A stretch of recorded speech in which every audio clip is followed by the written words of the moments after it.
हैदराबाद का Sukkur motorway corruption scandal में बड़ी पेशकश सामने आ गई है। नैब कराची ने छापा मारकर साबिक वजीर कानून जियाउल हसन के पीएस आशिक अली को गिरफ्तार कर लिया है। आशिक अली की निशानदही पर नैब कराची ने 14 करोड़ रुपए की रकम भी बरामद कर ली है। गिरफ्तारी के बाद आशिक अली को अदालत में पेश करने के नैब कराची ने 7 रोजा रिमांड हासिल कर लिया है। आपको बताएं कि हैदराबाद का सखर मोटरवे करप्शन स्कैंडल में पेशकश सामने आ गई है। नैब कराची ने छापा मारकर साबिक वजीर कानून जियाउल हसन के पीएस आशिक अली को गिरफ्तार कर लिया है। आशिक अली की निशानदही पर नैब कराची ने 14 करोड़ रुपए की रकम बरामद कर ली। गिरफ्तारी के बाद आशिक अली को अदालत में पेश करके नैब कराची ने 7 रोजा रिमांड हासिल कर लिया है। मुल्क में जारी बिजली ब्रेकडाउन का जिक्र करें। आपको बताएं कि नेशनल ग्रिड में खराबी की वजह से कराची, लाहौर और इस्लामाबाद समेत मुल्क का बेशतर हिस्सा 9 घंटे गुजरने के बावजूद बिजली से ताहाल महरूम है। वजीर तवानाई खुर्रम दस्तगीर का कहना है कि मुल्क भर में बिजली की बहाली के लिए रात 10 बजे तक डेडलाइन मुकर्रर की है। इस्लामाबाद, पेशावर, मुल्तान और सखर में बिजली तकसीमकार कंपनीज को बिजली जुज़वी बहाल की है, जबकि कोशिश है कि तय करदा डेडलाइन से कबल बिजली बहाल कर दी जाए। कई ज़राए का कहना है कि नेशनल ग्रिड में खलल ब्रेक डाउन का मुमकिन सबब है। बिजली की मुकम्मल बहाली में 5 से 6 घंटे लग सकते हैं। कराची वाटर बोर्ड हुकाम का कहना है कि बिजली के ब्रेक डाउन के बाद शहर को पानी की पंपिंग भी मुतासर है। सिंध हाई कोर्ट में सिर्फ कमरा अदालत में बिजली फराहम की जा रही है। वेरिफिकेशन ब्रांच के कंप्यूटर बंद होने से साइलिन को परेशानी का भी सामना है, जबकि ज़राए नेशनल पावर कंट्रोल के मुताबिक इस वक्त सिस्टम मुकम्मल तौर पर बंद है और मेन लाइनों में फॉल्ट की वजह से पूरा सिस्टम बैठ गया।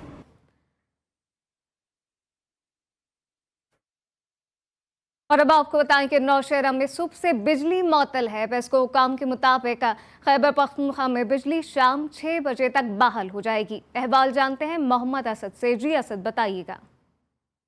जी बिल्कुल ऐसा है कि नेशनल पावर ग्रिड स्टेशन में पानी खराबी के बायस आज सुबह 7:30 बजे के बाद मुल्क भर के दीगर शहरों की तरह नौशहरा समेत सूबे खैबर पख्तूनख्वा में बिजली का बड़ा ब्रेकडाउन जो है वो हो गया है, जिसके बायस जो है मामूलाती ज़िंदगी जो है वो ठप होकर रह गया है।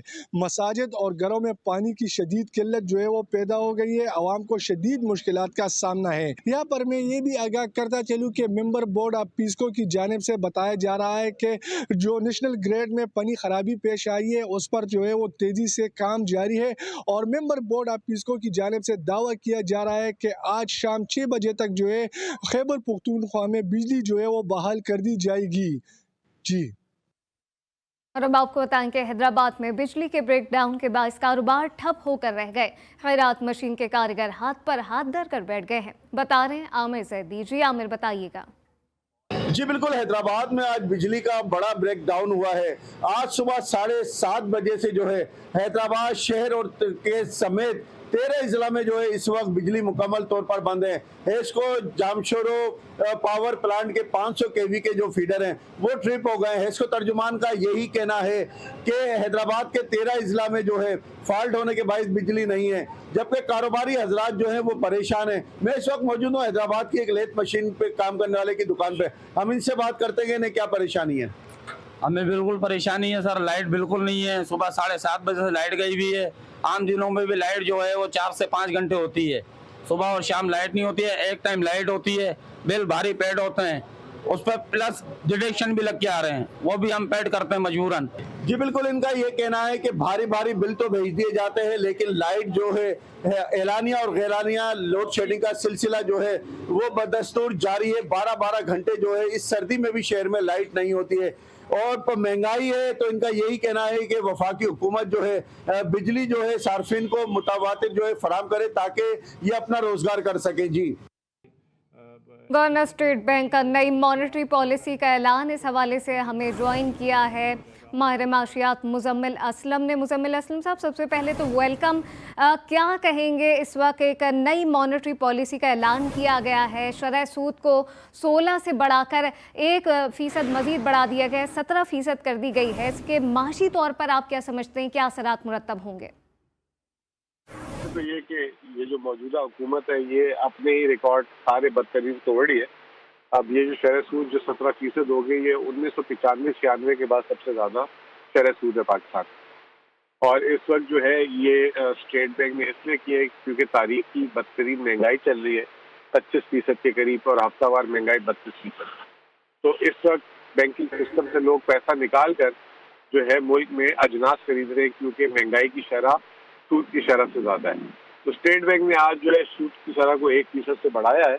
ये बज़ाहिर जो है रुपए की कदर जो हाथ से निकली हुई है और स्टेट बैंक ने आर्टिफिशियली रोका हुआ है, उसका भी लिए एक एग्जाम है। और इसके अलावा IMF की भी हो सकता है कि क्योंकि हमारी महंगाई ज्यादा है, बहुत ज्यादा, और सूद कम है, शरह सूद, तो IMF की भी एक जैसे कहते हैं रिक्वायरमेंट हो सकती है। इससे यह है कि कारोबारी हजरात के लिए बहुत परेशान कुन बात है, और उससे ज्यादा हुकूमत वक्त के लिए, क्योंकि हुकूमत वक्त इस वक्त सबसे बड़ी कर्जदार है और 2,570 अरब रुपये सिर्फ सूद की अदायगी में हुकूमत ने 6 माह में अदा की। तो ये शरह सूद बढ़ने से हुकूमत की अदायगी और बढ़ेगी, जिससे खसारा और तवाज़ुन और खराब होगा। लेकिन अभी इनके पास चॉइस भी नहीं है कोई। मैं ये कहूँ कि ये गलत इकदाम है। इकदाम तो मतलब ये करना जरूरी था, लेकिन इसमें हुकूमत को ही सबसे ज्यादा हिट पड़ेगी और फिर प्राइवेट सेक्टर को। कहीं यकीनन मज़ीद महंगाई का ही सामना इस हवाले से हमें ज्वाइन किया है डॉक्टर शाहिद मसूद साहब ने भी, माहिर माशियात है। शाहिद साहब, सबसे पहले तो वेलकम।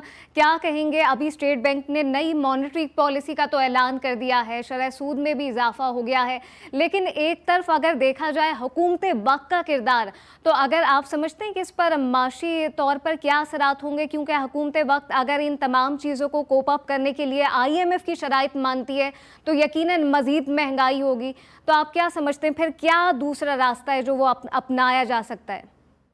देखिए, पोजीशन ये है कि स्टेट बैंक को ये बात समझनी चाहिए कि वो जिस रफ्तारी से शरह सूद बढ़ा रहे हैं और वो खुद भी स्ट्रक्चरल इस्लाहात के लिए तैयार नहीं है और हुकूमत भी तैयार नहीं है, तो कोई मकसद हासिल नहीं होगा सिवाय इसके कि मईशत तबाह होगी और बरामदात मुतासर होंगी और महंगाई कम नहीं हो सकेगी। मैं आपको ये बात इसलिए कह रहा हूँ कि 2021 में हमारा जो था दिसंबर में डिस्काउंट रेट 9.75 था, ये बढ़ाते चले गए और अब ये 17% पर आ गया, लेकिन महंगाई है कि बढ़ती चली जा रही है। फरवरी में आप देखें 12.3% थी, अब 24.5 है। तो IMF की शर्त ये जरूर है, लेकिन IMF ये भी तो कह रहा है ना कि जब आपकी महंगाई 24.5 है तो आप डिस्काउंट रेट इतना कम कैसे रख सकते हैं। पाकिस्तान के लाखों डिपॉजिटर्स की जिंदगी तबाह हो रही है क्योंकि उनको मुनाफा नहीं मिल रहा। तो बुनियादी नुकता यह है कि पहले इस हुकूमत ने बहुत ज्यादा ताखीर की IMF से मामला तय करते में। ये अक्टूबर में हो जाने चाहिए थे, जो नहीं हो सके, और अब ये कर रहे हैं, जबकि IMF ने बहुत सारी शराइत रखी हैं जिनको ये मानना पड़ेगा। लेकिन जिस तरह मईशत को तबाह किया गया था, तो अगर ये IMF की शराइत ना भी हो तो मेरे ख्याल से हुकूमत स्टेट बैंक इजाफे के लिए जवाब पैदा करेंगे, मगर उससे फायदा कोई नहीं होगा जब तक इस्लाहात नहीं करेंगे टैक्सों के शोबे में और अपने अखराजात कम नहीं करेंगे, जो वो तैयार नहीं है।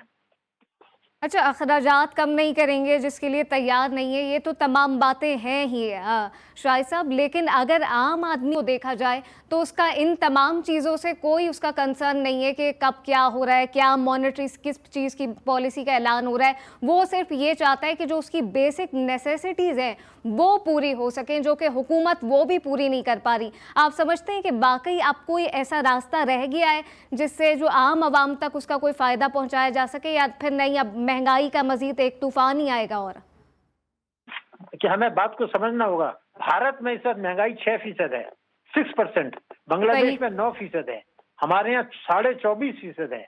और अब ये जो शराइत अभी मानने चले हैं तो ये जून तक 35% महंगाई होने वाली है। तो अगर स्टेट बैंक अपना मुफाद देख रहा है, हुकूमत अपना मुफाद देख रही है, और अवाम का काम सिर्फ यही है कि वो जलसों में जाके जिंदाबाद के नारे लगाएं और वहां ये नहीं पूछते कि जनाब हमारे यहाँ महंगाई जो बढ़ रही है, आपकी काबीना का साइज तो बढ़ रहा है, आपके अखराजात तो बढ़ रहे हैं, आपके बैरूनी जो है वो दौरे भी बढ़ रहे हैं, लेकिन आम आदमी पिस रहा है, गुर्बत आ रही है, बेरोजगारी आ रही है, महंगाई आ रही है, सनतें काम नहीं कर रही। तो ये तबाही बर्बादी अगर हुकूमत नहीं ठीक करती, स्टेट बैंक ठीक नहीं करता, FBI करता, तो अवाम ने कोई दबाव तो नहीं डाला सिवाय जिंदाबाद के नारे लगाने के।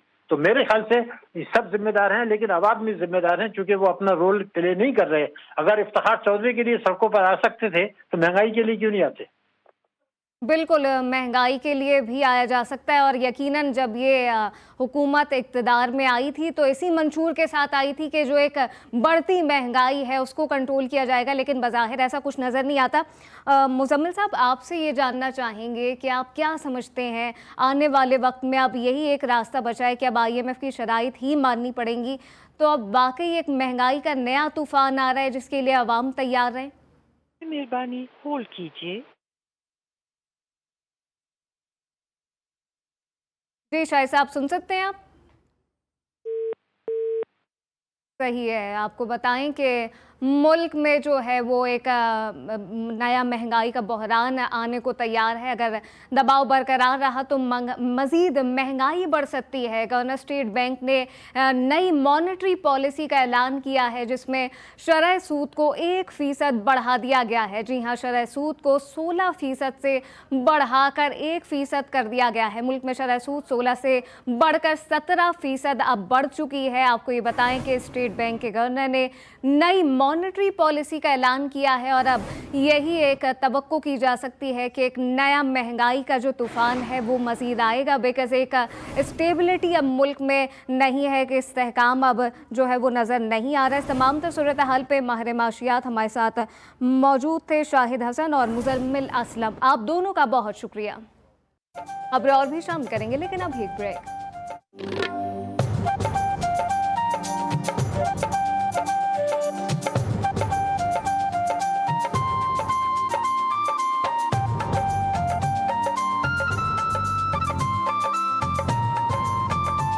इलाकाई खबरों से फिलवक्त इतना ही। एक ब्रेक के बाद हाजिर होंगे हेडलाइंस के साथ। आप देखते रहिए GTV न्यूज़।